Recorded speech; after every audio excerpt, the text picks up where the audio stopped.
We're here today with another guest joining me on this video series. He's the CEO of NISO Corp, which is an analytics and really back office, almost can replace your finance department. He is Rodrigo Freitas. Rodrigo, thank you so much for joining me. Thank you, Shane. Thanks for having me. A quick overview is your company can help funding companies, syndicators, investors become more profitable with analytics and other technology that you use. But give me a little bit more of a rundown on what you guys do and who you are. As you mentioned, today we're focused on the use of analytics on this industry. And we've been in the industry since 2010. And we started as an outsourced finance CFO. That was our initial goal, which we keep today. After we started, we realized that we needed to create systems to be able to track in a very precise way all of these transactions that are happening from a funder's perspective. So we created our systems. My background actually is systems integration. I used to be in the Navy, and we used to work with very sophisticated weapon systems in which we needed to integrate in real time.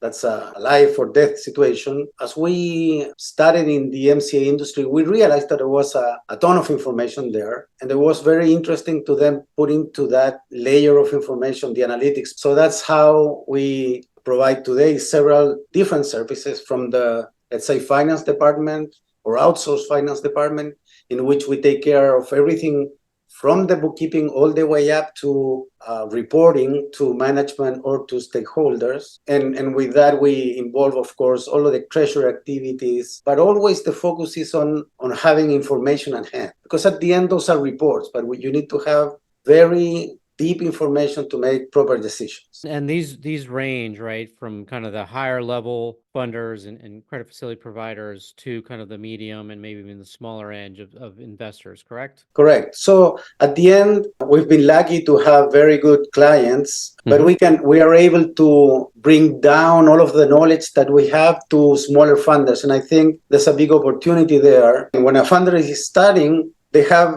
several problems. One of them is financing, either family, friends, or own capital, or then syndicators, or then a credit facility. To be able to raise the capital needed, it presents a challenge on itself, but then all of the operational burden that it has. And then on top of that, you need to be able to make decisions, analyze what's happening, and communicate. And there's where we come in. We have all of that developed so we can help them. Normally funders have a CRM, which is it's a very important tool to have, and it's one of the decisions they need to take which CRM they're going to work with. But we start after the CRM, and sometimes people don't see it at the beginning, but then they realize that there's so much information and so many angles to tackle this that you need to have, I would say, unbiased, first of all, because you tend to create your own subjective biases in your hand when you're taking decisions. So we are able to go into a funder, provide all of these services, and on top of that, provide them with solid analysis and even advice if they require.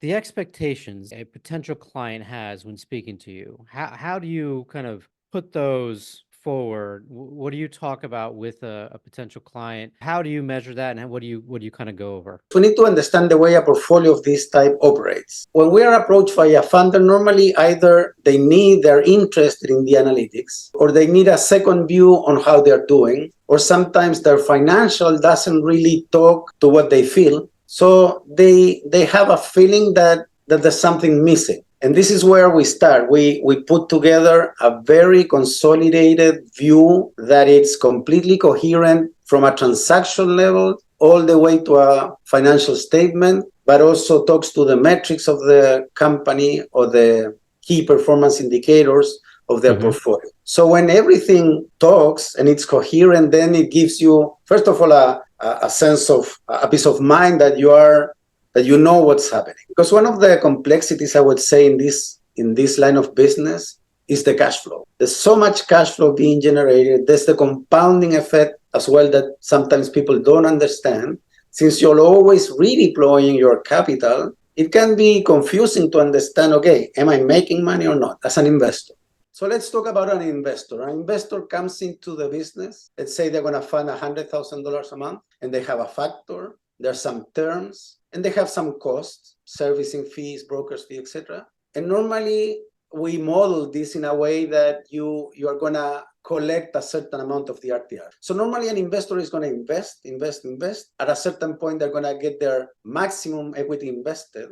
And then if everything works, and this is idealistic, this is not the real, how it really works, Sure. you're going to start making money or recovering what you invested. That's the case of an investor investing at perpetuity always. But that's not the way it normally happens. Normally it happens that an investor stays within a point in time, and then they cease to invest. They cease to redeploy capital. At a certain point, they want to realize the gains. And then on a cash flow perspective, they start recovering everything. And eventually they're going to go above break even, and then they retire all of their capital with a gain. That's the ideal scenario. But they have to be very mindful in which stage they are. That's not easy to really see it when you're always deploying capital. This could be years later. So that's why it's kind of hard to kind of figure out, part of why it's hard to figure out where you are. Yes. Okay. So here what happens, in this case, we're just showing the effect of RTR collected. So in this case, we have a break-even point because of the characteristics of the deal, how much it costs for the investor to invest, etc., that they have a break-even point of 84.7%. That's the scenario. And in this case, the RTR collected was 95%. So that's the blue line. They have 7.6 months of equity inflow. So they're putting capital during 7.6 months. And then they start recovering part of it. At a certain point, they stop investing, they start redeploying, and then they collect. Great. Now, what happens if you're only a little bit above break-even? So the general performance is that you're collecting only to 85%. You're not going to deploy more capital. You're going to be reinvesting, but you're going to be on a flat line. And then again, you stop funding, but then you recover only a little bit above. The green line is the opposite. You never stop putting money. And then when you want to stop, you never reach the break-even. So you never recover. And that's why you need to understand what's happening with your portfolio. Every once in a while, you need to, let's say, put the brakes and take a look at it. And the problem is that normally people tend to do what we call it the dynamic pool analysis. They see the cash flow coming in, they take some back of the napkin calculations, but then when you dig deeper into what we call a static pool analysis and you characterize each month how those pools perform, you can start taking certain indicators that allow you to project and say, okay, this is looking good or not so much. But then again, all of this is manageable. It's not something that you put the money in and then there's nothing else to do.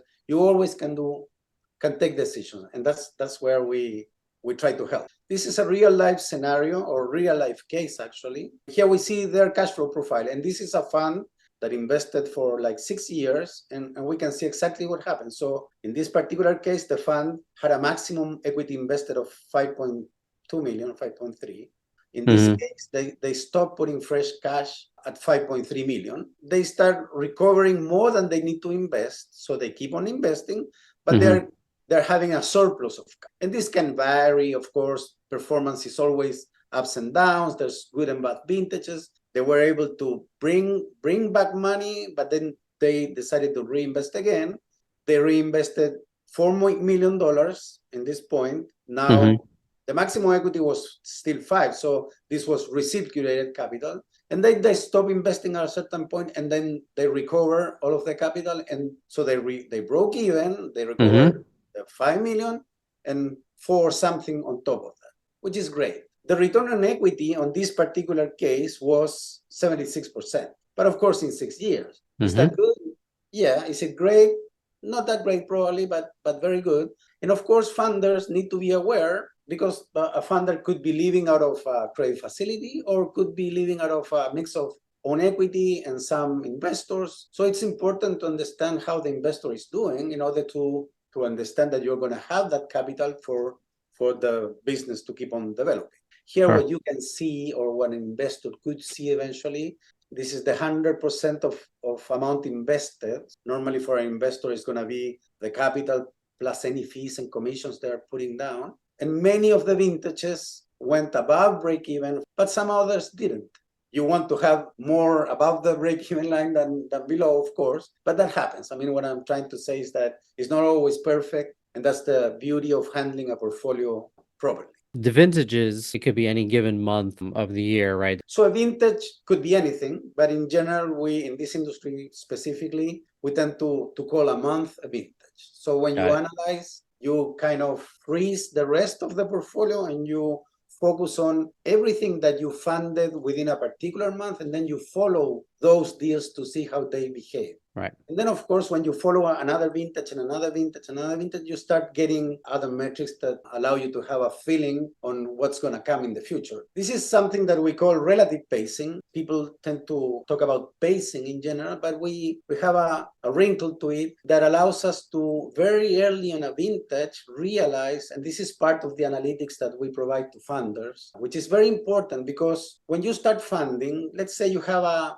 9-month term or 6-month term. You're going to fund 1 month, and normally that month that you funded is going to start returning cash. So then you invested another month, and then you are 6 months into with investment. Let's say you're investing $1 million a month. You're 6 million invested, but you still don't have clarity on what happened with the first $1 million you invested. So that's something you should be very careful. Now, obviously, you want to know as soon as possible so you can make adjustments in your underwriting or other criteria. So we have a month that is a benchmark because we knew that this in particular performed good. And then you have the rest of the month, but here you can tell immediately which are performing better or not.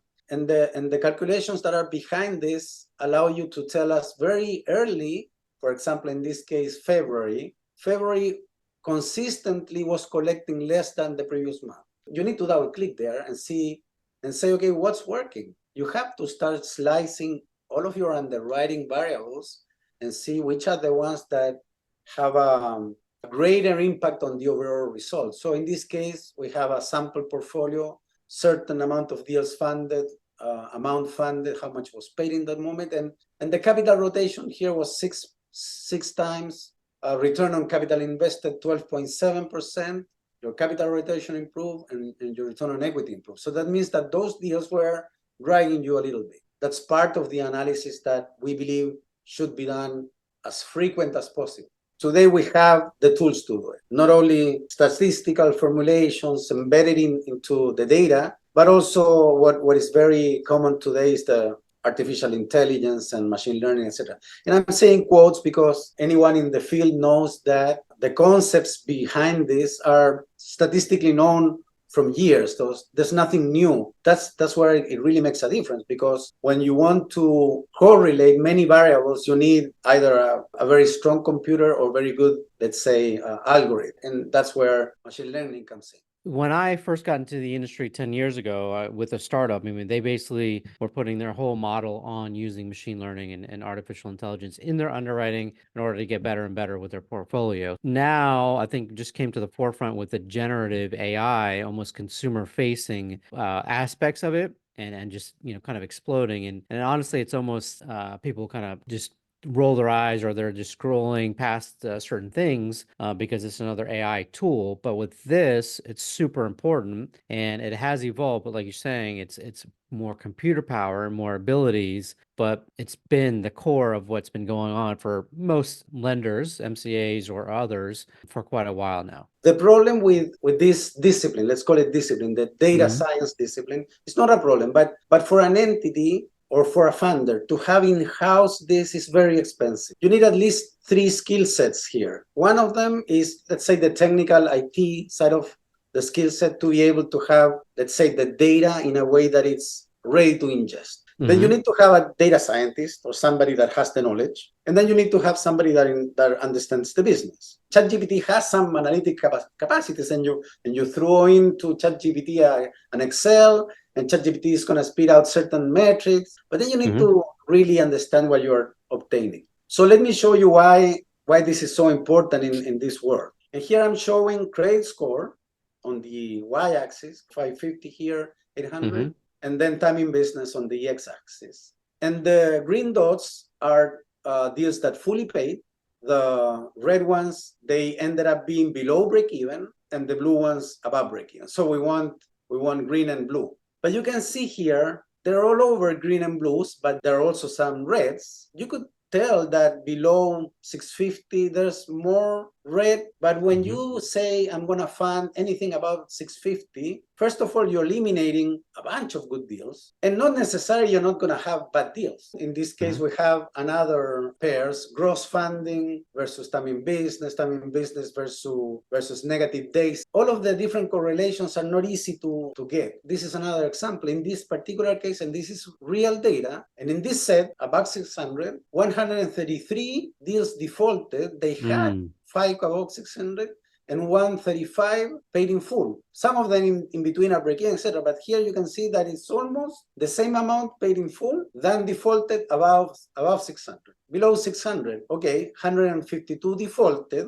but only 103 paid in full. That's when machine learning comes in, or analytics comes in, or data science comes in. Normally, you will be able to obtain all of the possible combinations, or the most probable combinations, that end up with a good deal. So it is in the realm of statistics. Sometimes you're going to fail. Hopefully, most of the times you're going to nail it. When you create a machine learning model, you obtain a probability of default. And that's very important to understand, because you decide, okay, I'm going to fund, and I know what's the probability of default. And when you have a probability of default in your really control, then everything starts looking brighter. And that's something we've done, and we've seen improvements, 10% in the default rate. And 10%, it's a huge difference. That can make or break people. Yeah, of course. How long does it take to put that in place? I would say that it's within a month. We have the experience, so we know what to do. We normally have models that we need to fine-tune with the funder. We can probably suggest certain improvements, but we work with what the funder has. So I think the funders have a really good chance to really control the outcome. I think you mentioned to me before, it's because they have some sort of basic analytics in their system already that they're using, but it's not enough for them to get these deeper analysis in order for them to really realize their true potential for gains. Yeah, it's not enough, and that's a mistake that some people make. The reason of that mistake is how hard it is to run the operation, and that's why we suggest that they hire us or somebody similar. What would you say are some of the other frequently asked questions or answers to the frequently asked questions that you get? One of them is try to understand why cash is behaving in a certain way. Let's say you started investing $100,000 a month, and then you're getting every month 120. But some month you got only 110, and some month even less. Sometimes you don't realize that 3 months ago, your month wasn't $100,000 month, was 120,000, because you are tied to a funder, and the funder is scaling up, so you invested more. Of course, 3 months after, you're gonna receive more money back, because that particular vintage that was higher. So then your other part of your brain says, okay, I'm getting more than the 100 I'm putting. But I didn't put 100. Actually, my average today is 110. One day I needed to set aside some of the cash flow to pay housekeeping chores in my fund. Am I making enough money? Is this cash flow representative of something that is going to end up good or bad? And on top of that, when investors raise a fund, they have to pay certain guaranteed or interest payments to their client base. So then you need to have an excess cash to meet those obligations. I've seen many people do well, but I also seen people do not so good. So this is something that we have for investors, and this is similar for lenders. One of the things that we do is that we consolidate platforms. If an investor is investing in 3 funders, through their CRMs are going to present them with information. While the CRMs tend to present more or less the same, first of all, it's not the same information. Second, normally funders have a status to treat their deals.